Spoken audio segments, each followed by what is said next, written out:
Assalamualaikum warahmatullahi wabarakatuh. Perkenalkan, nama saya Rudi Hartono. Nomor induk mahasiswa atau NIM 430202200071. Ya, saya dari program studi manajemen dakwah asal kampus Universitas Islam Negeri Salatiga. Di sini saya akan membawakan tema konsep dasar Al-Quran dengan tiga judul. Judul yang pertama yaitu pengertian Al-Quran, judul yang kedua nama-nama Al-Quran, dan judul yang terakhir perbedaan hadis qudsi dan juga hadis nabawi. Langsung saja ke materi yang pertama yaitu pengertian Al-Quran. Yang pertama, pengertian Al-Quran. Secara etimologi, Al-Quran berasal dari bahasa Arab dalam bentuk kata masdar dari kata qoro'a yaqra'u Quranan yang berarti bacaan. Al-Quran menurut terminologi yaitu firman Allah yang mengandung mukjizat yang diturunkan kepada baginda Rasulullah Shallallahu Alaihi Wasallam dengan perantara malaikat Jibril yang tertulis dalam mazhab itu yang disampaikan kepada kita secara mutawatir. Mutawatir adalah hadis yang diriwayatkan oleh sejumlah orang pada setiap tingkat sanadnya. Dalam bahasa, mutawatir memiliki makna beruntun atau beriring-iringan antara satu dengan yang lain tanpa ada jarak. Dan yang membacanya dianggap ibadah, dimulai dari surah Al-Fatihah dan diakhiri dengan surah An-Nas adalah pengertian Al-Quran secara terminologi. Al-Quran secara bahasa artinya bacaan yang sempurna, merupakan pilihan Allah yang sungguh tepat karena tiada satupun ayat sejak manusia mengenal tulisan atau bacaan yang dapat menandingi Al-Quran yang sangat mulia. Jadi, Al-Quran adalah kitab Allah yang paling sempurna dan yang paling mulia. Karena di dalamnya banyak sekali hal yang membuat kita sadar akan dunia, sadar akan akhirat, dan sadar akan keberadaan Dia, yaitu Allah Subhanahu wa Ta'ala. Firman-Nya dalam surah Hud ayat 1, artinya Alif Lam Ra, inilah kitab yang ayat-ayatnya disusun dengan rapi. Kemudian dijelaskan secara terperinci yang diturunkan dari sisi Allah yang maha bijaksana lagi maha mengetahui. Baik itu pengertian Al-Quran. Selanjutnya nama-nama Al-Quran. Ya, selanjutnya nama-nama Al-Quran. Yang pertama ada Al-Furqan, yang berarti pembeda. Terdapat dalam Quran surat Al-Furqan ayat 1, yang artinya Maha suci Allah yang telah menurunkan Furqan atau Al-Quran kepada hambanya Muhammad agar dia menjadi pemberi peringatan kepada seluruh alam, jin, dan manusia. Jadi, di sini di Al-Furqan kita dijelaskan bahwa di ayat ini kita diberi peringatan dari Allah melalui perantara yaitu Nabi Muhammad. Dan kita juga harus bisa membedakan antara manusia dan juga jin. Karena jin adalah makhluk yang sangat tidak bagus untuk kehidupan kita. Kenapa tidak bagus? Karena dia menyesatkan dan kita gampang sekali tergoda.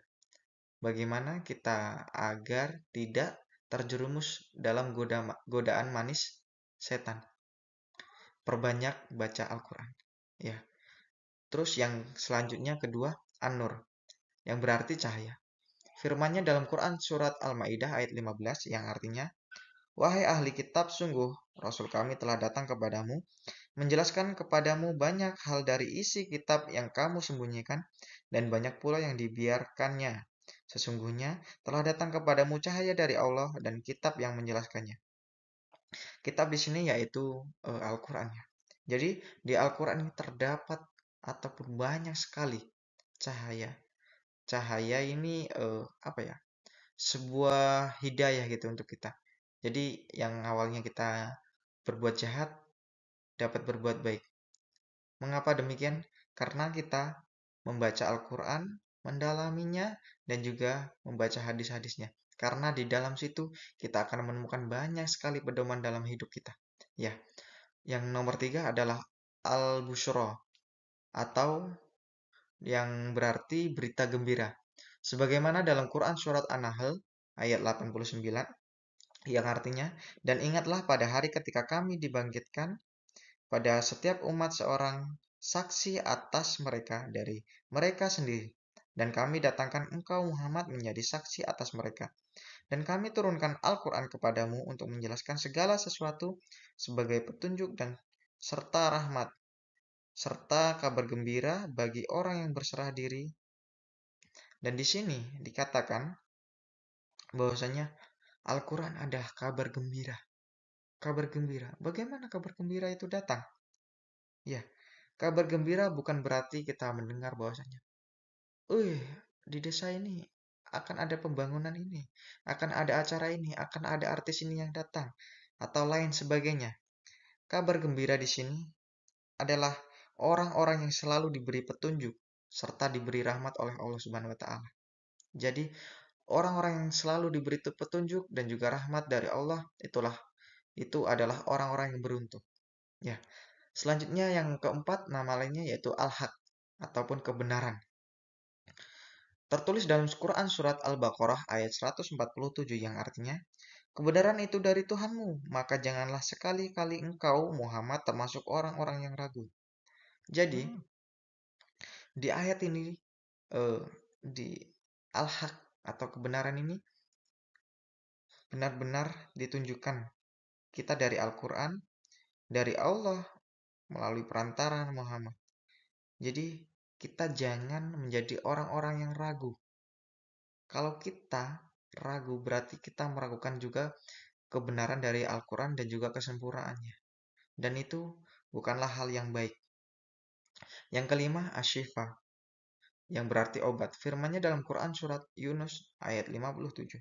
Artinya, wahai manusia, sungguh telah datang kepadamu pelajaran atau Al-Quran dari Tuhanmu, penyembuh bagi penyakit yang ada dalam dada, dan petunjuk serta rahmat bagi orang yang beriman.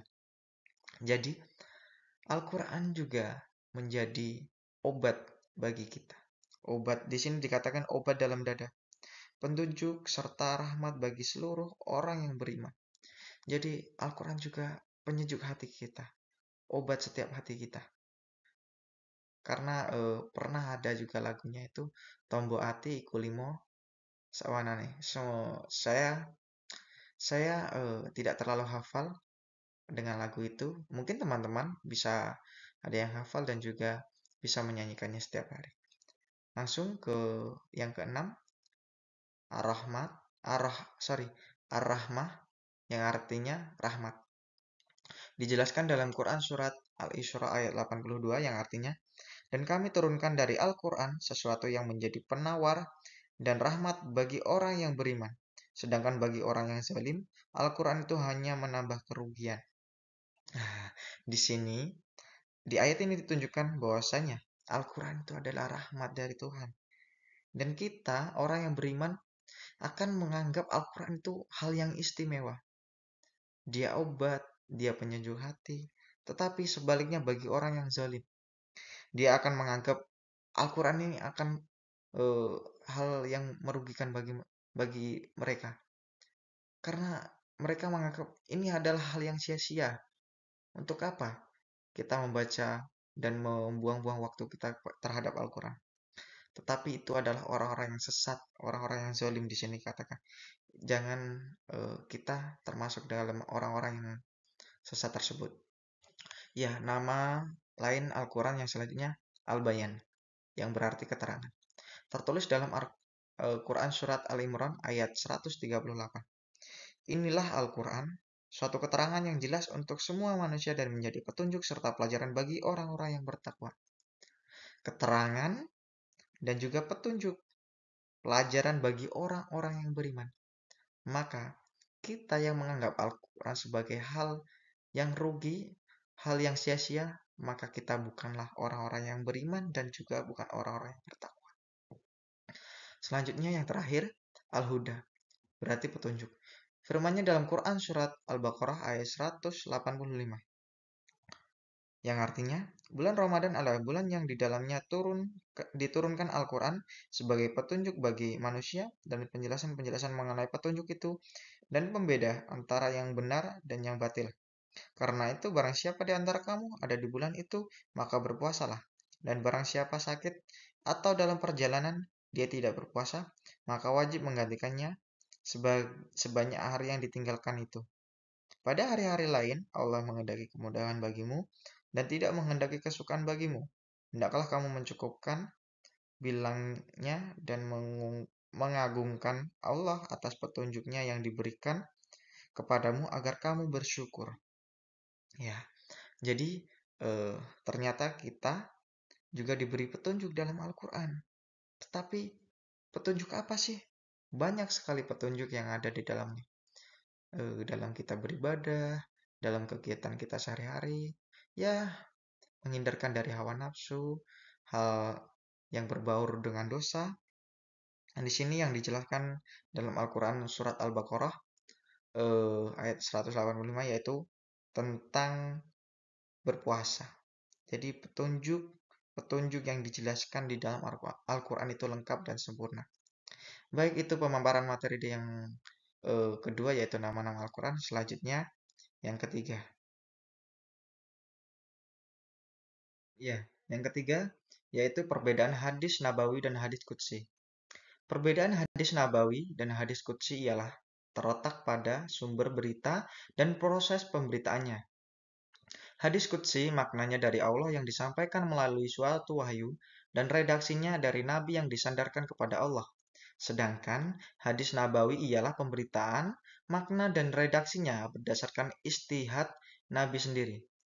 Jadi, hadis qudsi jumlahnya lebih sedikit jika dilihat dari keseluruhan jumlah hadis yang ada.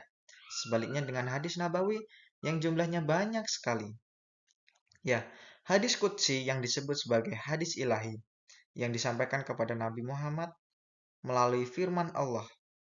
Sedangkan hadis nabawi adalah hadis yang lafal ataupun maknanya berasal dari Nabi Muhammad itu sendiri. Jadi, perbedaan hadis nabawi dan juga hadis qudsi itu terdapat dalam lafal dan juga eh, wahyunya.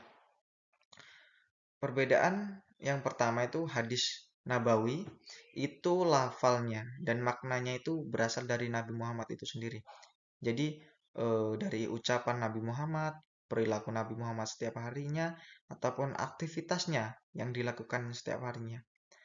Sedangkan hadis qudsi ini adalah wahyu dari Allah yang diturunkan melalui bisa malaikat ataupun melalui mimpi Nabi Muhammad dan itu maknanya dari Allah dan Nabi Muhammad hanya menyampaikannya saja.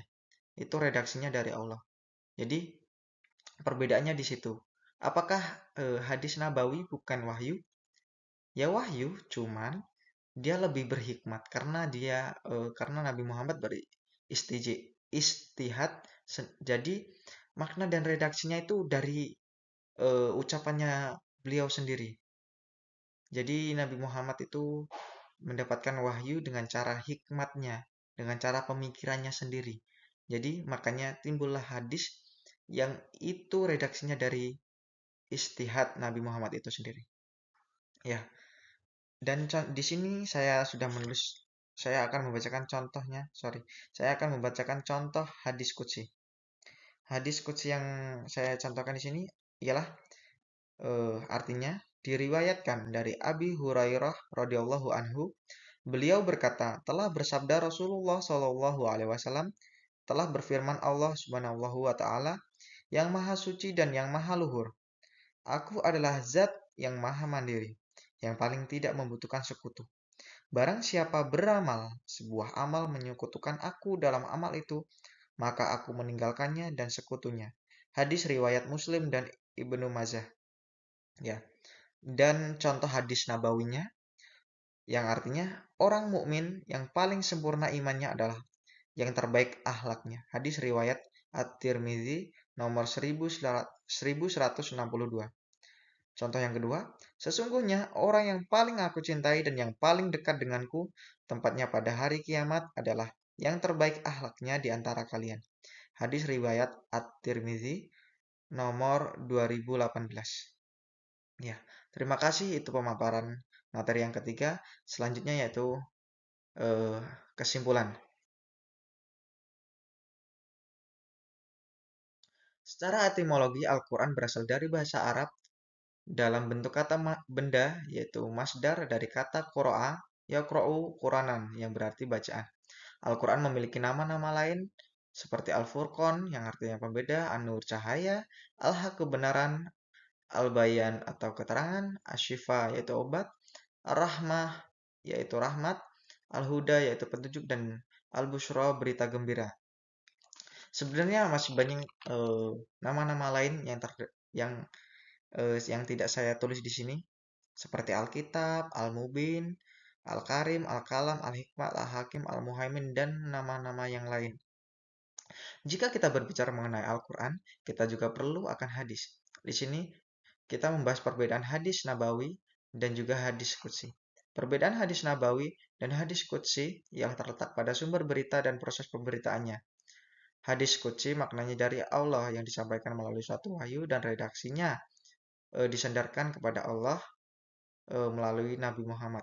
Sedangkan hadis nabawi ialah pemberi atau redaksinya berdasarkan istihad Nabi itu sendiri. Ya, terima kasih telah mengikuti materi yang saya sampaikan di sini. Kurang lebihnya saya mohon maaf. Banyak sekali kata-kata yang mungkin tidak benar ataupun kata-kata yang harus dibenahi. Saya Rudi Hartono mengucapkan sekian dan terima kasih, dan juga mohon maaf apabila kata-kata itu menyinggung ataupun tidak benar. Bagi teman-teman yang ingin mengkritik bisa lewat lalui komentar di bawah ya, dan juga semoga bermanfaat. Wabillahi taufiq wal hidayah. Wassalamualaikum warahmatullahi wabarakatuh.